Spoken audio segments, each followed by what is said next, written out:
Hey everyone, and welcome back to the channel. Have you ever felt like you're standing in your own way? You set a goal, make a plan, and for a moment you're convinced this time will be different. But then life happens, a distraction here, a temptation there, and before you know it, you're back where you started, wondering if discipline is something you'll ever truly master. That frustration? It's real, and you're not alone. But here's the thing, discipline isn't about being perfect or forcing yourself to push harder every day. It's about understanding yourself, your strengths, your fears, your habits, and aligning them with what truly matters to you. Marcus Aurelius wrote, "You have power over your mind, not outside events." Realize this, and you will find strength. The Stoics believed that extreme discipline isn't a punishment, it's freedom. It's the ability to act intentionally, no matter what chaos surrounds you.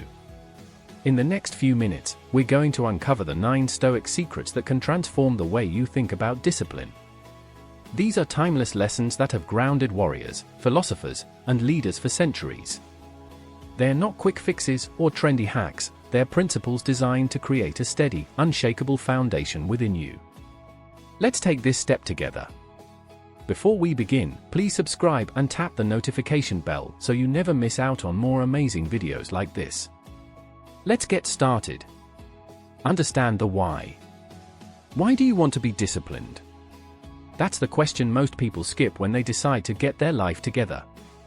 They jump straight to the how, creating routines, downloading productivity apps, or reading the latest self-help book. But without understanding the why, discipline becomes aimless. It turns into a grueling, unsustainable grind that fizzles out as soon as motivation wears off. The truth is, you can't build discipline around nothing. You need a purpose, a reason to keep showing up when the excitement fades. The Stoics called this telos, or your ultimate purpose. Marcus Aurelius didn't sit down to write meditations because it was trendy or because someone told him to. He did it because he believed in living according to his values: courage, wisdom, self-control, and justice. For him, discipline wasn't about checking boxes, it was about becoming the kind of person who could withstand life's storms with grace and strength. Without that deeper connection to purpose, discipline feels hollow, like steering a ship in circles because you don't know where you're going. Think of that ship for a moment, out on the open ocean. The waves are relentless, the wind, unpredictable. A captain without a clear destination would be lost, burning precious time and resources with no end in sight. Now think of your life. If you don't know where you're heading, what truly matters to you, how can you expect to stay disciplined when the waters get rough? This is why understanding your why is the foundation of extreme discipline.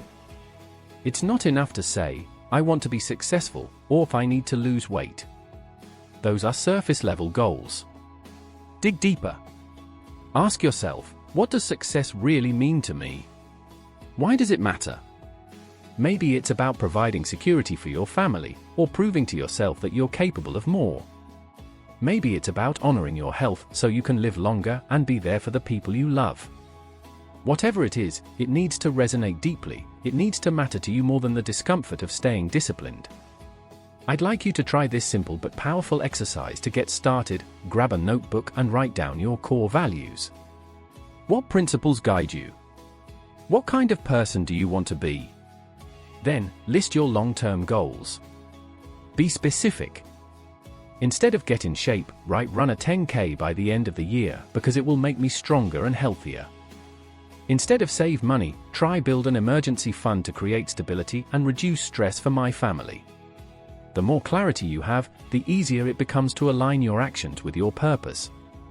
Discipline without purpose is exhausting, but discipline fueled by a clear why, that's unstoppable. When you know what you're working toward and why it matters, every step, even the hard ones, becomes meaningful. That's where the real power lies. Master the art of delayed gratification. The hardest battles are the ones no one sees. They happen in your mind, in the moments when you're faced with a choice: chase instant pleasure or hold out for something greater. It's tempting to take the easy route, to scroll on your phone instead of working on your goals, to eat the junk food instead of cooking a meal, or to spend money now instead of saving for the future. These small decisions may feel harmless in the moment, but over time they add up. They either build you into someone strong and disciplined or keep you stuck in the same frustrating cycle. The Stoics believed that resisting immediate gratification wasn't just an exercise in self-control, it was a path to ataraxia, or inner calm. When you stop chasing fleeting pleasures, you free yourself from their hold. You stop letting external desires dictate your actions, and you gain the mental strength to prioritize what truly matters. Marcus Aurelius wrote, "You have power over your mind, not outside events." Realize this, and you will find strength. This isn't about deprivation or denying yourself joy, it's about choosing long-term fulfillment over short-term satisfaction. Think of discipline like planting a tree. When you plant the seed, there's no immediate reward. The soil looks the same, the seed is hidden, and nothing seems to change. But day by day, as you water it and tend to it, the roots grow stronger. Eventually, the tree breaks through the soil, and over time it flourishes into something remarkable. Delayed gratification works the same way. You may not see the results right away, but every choice to delay pleasure is like watering the seed of your future success. Practicing delayed gratification doesn't mean you have to overhaul your life overnight. Start small. Try introducing micro-delays into your daily routine. For example, the next time you crave a snack, wait 5 minutes before indulging. If you feel the urge to check your phone during work, finish one task first. These small acts of resistance may seem insignificant, but they train your mind to pause, reflect, and prioritize what's important. Over time, this practice becomes a habit, and the habit becomes a lifestyle. You start to realize that the momentary discomfort of waiting is far outweighed by the satisfaction of achieving something meaningful. You begin to trust yourself more, knowing you can endure temporary sacrifices for long-term growth. Discipline isn't about never giving yourself a break or denying joy, it's about learning to wait for what truly matters. It's about understanding that the best things in life often take time to grow. Mastering the art of delayed gratification is hard, but the rewards, they last a lifetime. Embrace discomfort. Discipline doesn't grow in comfort, it thrives in the moments when you willingly step into the hard, the uncertain, and the uncomfortable. We've been conditioned to seek ease, air conditioning on hot days, instant food when we're hungry, distractions at the first sign of boredom. But the truth is that the more you avoid discomfort, the weaker your resilience becomes, and resilience is the backbone of discipline. The Stoics understood this better than most. Seneca, one of Stoicism's greatest thinkers, often practiced voluntary discomfort to prepare his mind and body for life's inevitable challenges. He would eat simple meals, wear rough clothing, and expose himself to situations far beneath his wealth and status. Why? Because he believed that when you can willingly endure discomfort, you gain control over your fears. You realize that the things you dread aren't as terrible as they seem and that you are stronger than you give yourself credit for. Think of life as a blacksmith's forge. A piece of raw metal isn't strong or useful on its own. It has to be heated, hammered, and shaped to become a blade that can cut through anything. The same goes for you. Each time you step into discomfort, whether it's physical, mental, or emotional, you're refining yourself. You're building a stronger, sharper version of who you are. But embracing discomfort doesn't mean you have to throw yourself into extreme challenges overnight. Start small and let it build. Take a cold shower for a minute every morning. Push yourself to speak up in a meeting where you'd normally stay silent. Commit to finishing that one task you've been avoiding, even if it feels overwhelming. Each act of discomfort is like striking the forge, slowly shaping you into something stronger. And here is the beauty of this practice: discomfort loses its power over you. What once felt unbearable becomes routine. The cold shower that shocked your body on day 1 becomes refreshing by day 10. The fear of failure that kept you from trying fades when you realize you're still standing after a setback. Every step into discomfort proves that you are capable of more than you thought. The world may tell you that a good life is a comfortable one, but the Stoics would argue otherwise. A good life is one where you're prepared for anything, where you've trained your mind and body to endure, adapt, and overcome. By choosing discomfort, you're not just building discipline, you're discovering the depth of your own strength, and that strength, it's unshakable. Build small, consistent habits. Discipline isn't about making one dramatic change, it's not a giant leap or an overnight transformation. Real discipline is built through small, steady steps, actions so simple they almost feel insignificant at first, but over time, those small actions compound, shaping who you are in ways you can't see right away. The Stoics understood this deeply. Epictetus reminded us to focus on what's within our power, not on chasing perfection. He said, progress is not achieved by luck or accident, but by working on yourself daily. The point isn't to be flawless, it's to keep moving forward, one deliberate choice at a time. Trying to overhaul your entire life in a single moment is overwhelming and unsustainable, but starting small, that's achievable, that's sustainable. Let's take a single drop of water hitting a rock. On its own, it seems like nothing. A drop is too small, too soft to make any difference. But over time, those drops wear the rock down, carving it into something new. Habits work the same way.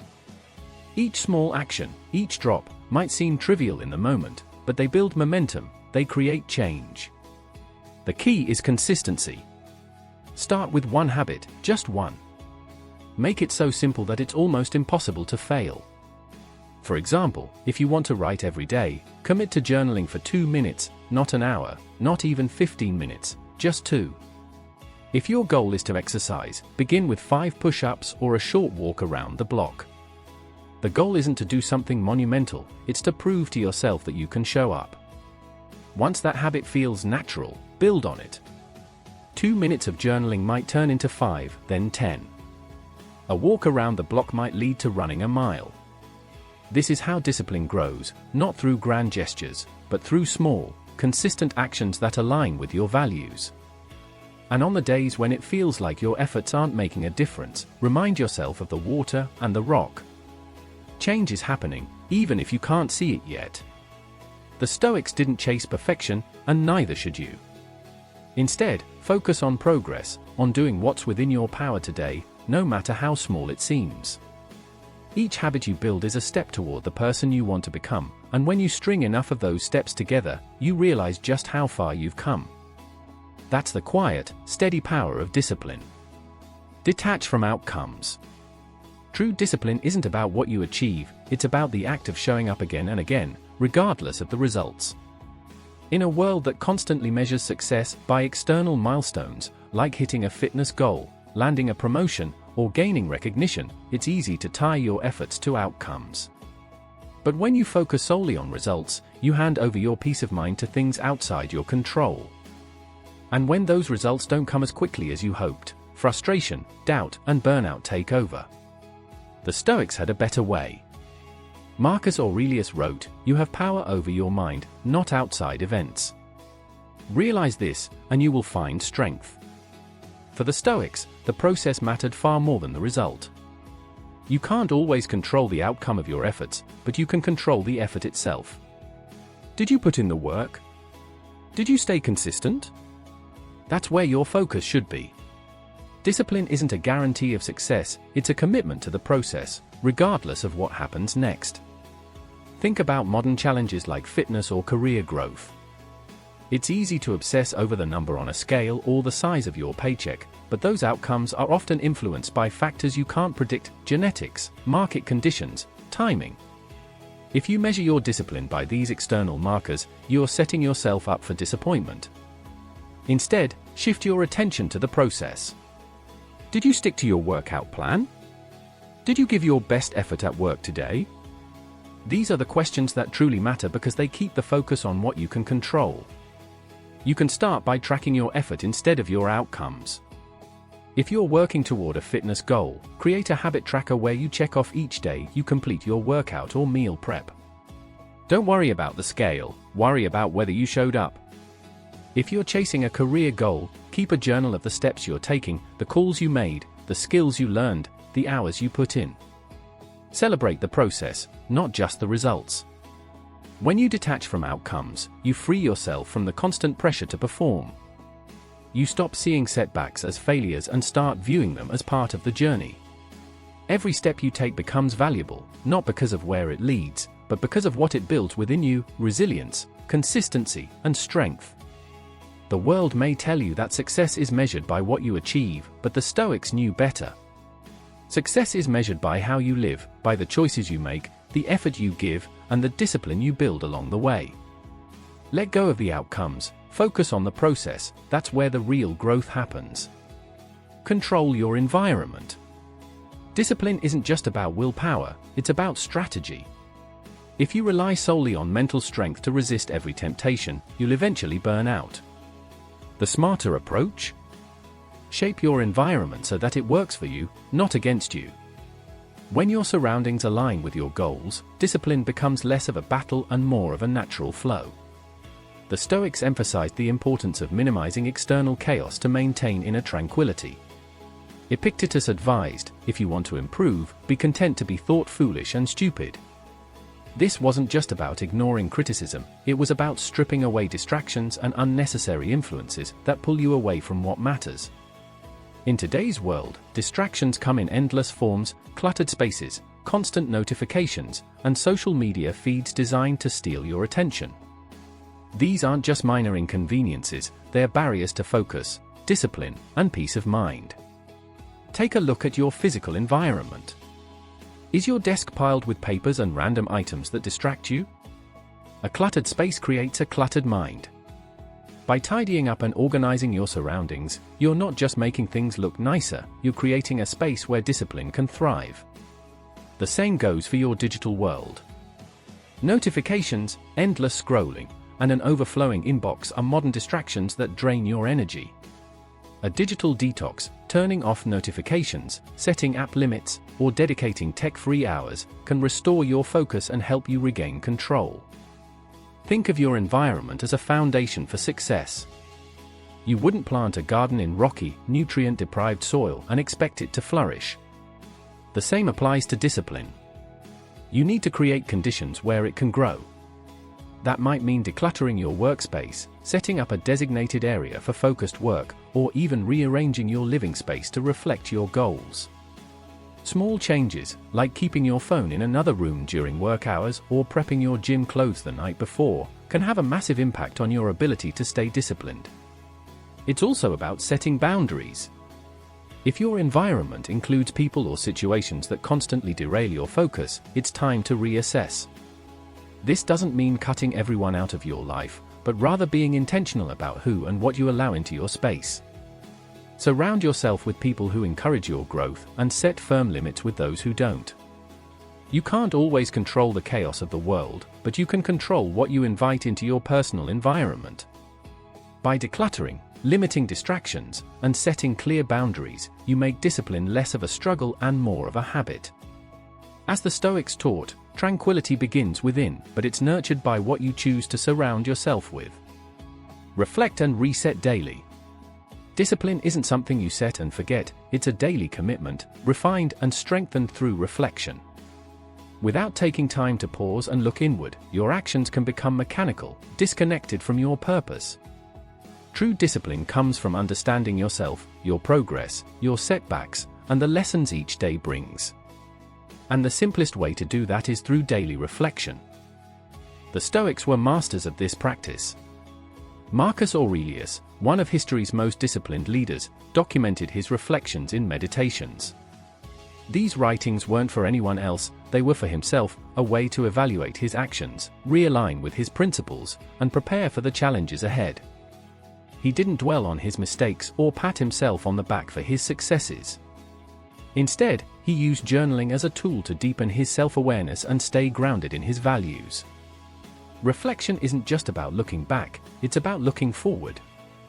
By taking a few minutes each day to review your choices, you build a clearer picture of where you're excelling and where you need to improve. Over time, this practice sharpens your self-awareness, helping you identify patterns and make adjustments. It's like checking your compass on a long journey. Even if you've veered off course, a quick recalibration ensures you're heading in the right direction. Start small with your daily reflection. Set aside 5 to 10 minutes at the end of each day to sit with your thoughts or write them down. If you're unsure where to begin, use simple prompts. Ask yourself, what did I do well today? What challenges did I face, and how did I respond? What can I improve tomorrow? This isn't about perfection, it's about progress. Maybe you stayed focused on your goals today, or maybe distractions got the better of you. Both outcomes are valuable if you learn from them.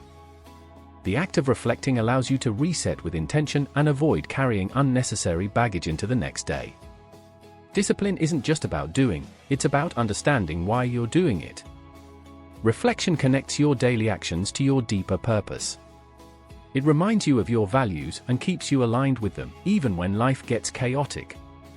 And when you stumble, and you will because discipline isn't flawless, reflection gives you the clarity to get back on track without guilt or self-doubt. As Marcus Aurelius showed us, reflection isn't a luxury, it's a necessity.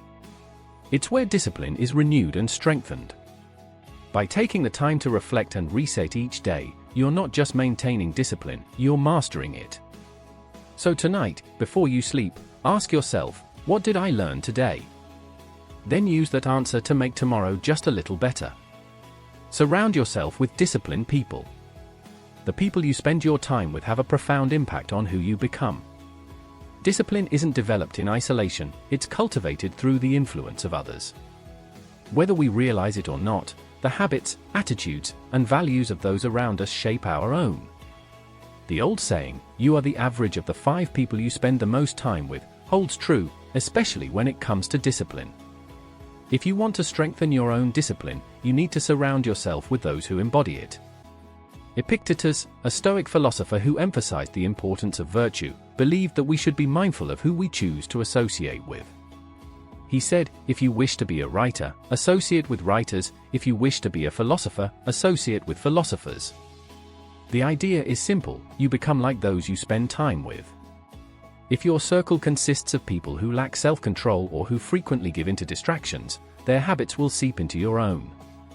On the other hand, when you surround yourself with disciplined, focused individuals, their behaviors, standards, and mindset will naturally influence you in positive ways. Think about your social environment. Are the people in your life helping you stay accountable to your goals? Are they pushing you to be your best self, or are they pulling you away from the discipline you're trying to cultivate? If your friends or colleagues aren't aligned with your values, or if they encourage bad habits, it may be time to reassess your inner circle. Discipline is contagious, and if you want to strengthen yours, you need to be intentional about who you allow into your space. It's not just about cutting out negative influences, it's about actively seeking out people who inspire you to rise. This could mean finding a mentor who embodies the kind of discipline you admire, or joining communities where self-improvement is a priority. For example, if you're focused on fitness, find a workout group or online community that shares your commitment to health. If you're working on personal development, connect with individuals who prioritize growth, consistency, and mental toughness. When you immerse yourself in a community that values discipline, you not only gain inspiration but also accountability. Being surrounded by others who are striving towards similar goals makes it harder to fall off track. Their commitment to their own journey reinforces your commitment to yours. And when you face challenges or doubts, these disciplined individuals can offer guidance, support, and the occasional push to keep going. Remember, discipline is a practice. It's easier to stay disciplined when you're in an environment that encourages it. So take a close look at your social circle. Are you surrounded by people who inspire you to be your best, or are you being influenced by habits that undermine your goals? If it's the latter, it's time to seek out those who embody the discipline you want to develop. Seek out those who challenge you, who encourage you, and who hold you accountable. Your environment plays a critical role in shaping your character and your discipline. Choose wisely. Practice gratitude and celebrate wins. Discipline isn't just about forcing yourself to do hard things, it's about finding joy in the process and celebrating the small victories along the way. Too often, we get caught in the pursuit of the next big goal, fixated on what's still left to achieve. But true discipline isn't about reaching an end point, it's about embracing the journey, acknowledging your progress, and finding gratitude in every step forward. The Stoics understood the power of gratitude. Marcus Aurelius, in Meditations, often reflected on the importance of recognizing the abundance in life, even amidst hardship. He wrote, "Dwell on the beauty of life. Watch the stars, and see yourself running with them. This simple act of focusing on the good, of acknowledging what you have rather than what you lack, shifts your perspective in profound ways. When you practice gratitude, you shift your mindset from one of scarcity to one of abundance, strengthening your resolve to keep moving forward, no matter the challenges. Gratitude isn't just an emotional response, it's a powerful tool that supports your discipline. When you acknowledge your achievements, no matter how small, you reinforce the behaviors that got you there. Every step you take toward your goal deserves recognition. Discipline thrives when you celebrate the effort, not just the result. If you focus only on what you haven't accomplished yet, you risk burnout, but when you celebrate what you have done, you build momentum, boost your motivation, and increase your capacity to stay disciplined. Start by celebrating small victories. Did you stick to your workout routine this week? Did you manage to work on your project even when distractions were tempting? That's progress, and it deserves to be acknowledged. The more you celebrate, the more you affirm the positive habits that keep you moving forward. By shifting your focus from what's lacking to what's been achieved, you build a foundation of positive reinforcement that keeps discipline alive and thriving. To make this practice a habit, consider ending your day with gratitude. Take a moment each evening to reflect on 3 things you're grateful for. These don't have to be grand gestures. Sometimes, it's as simple as being thankful for a productive day, for a moment of clarity, or even for the lessons learned from a challenge. By closing each day with gratitude, you end on a positive note, shifting your focus away from what you didn't accomplish and toward what you did. Incorporating gratitude into your daily routine isn't just a feel-good practice, it's an essential part of maintaining discipline. It nurtures your spirit, reinforces your commitment to your goals, and reminds you that every small step is part of the bigger picture. So, as you move forward on your journey, take time to appreciate how far you've come. No matter how small the progress seems, celebrate the wins, no matter how minor they feel, because they are the building blocks of your success. Gratitude is the fuel that keeps your discipline strong. As we've explored together, building extreme discipline isn't about forcing yourself to follow a rigid routine. It's about embracing a mindset that supports growth, consistency, and resilience. From understanding your why and mastering delayed gratification to surrounding yourself with disciplined people and practicing gratitude, each of these steps plays a critical role in strengthening your resolve and staying the course. Discipline is a muscle, and just like any muscle, it requires constant care, reflection, and adaptation to grow stronger. If you found this video helpful and empowering, make sure to give it a thumbs up and subscribe to our channel for more insights on personal growth, stoicism, and building a disciplined life. Hit the notification bell so you never miss a new video. Keep going, keep growing, and keep practicing your discipline. It's worth every effort. Thanks for watching.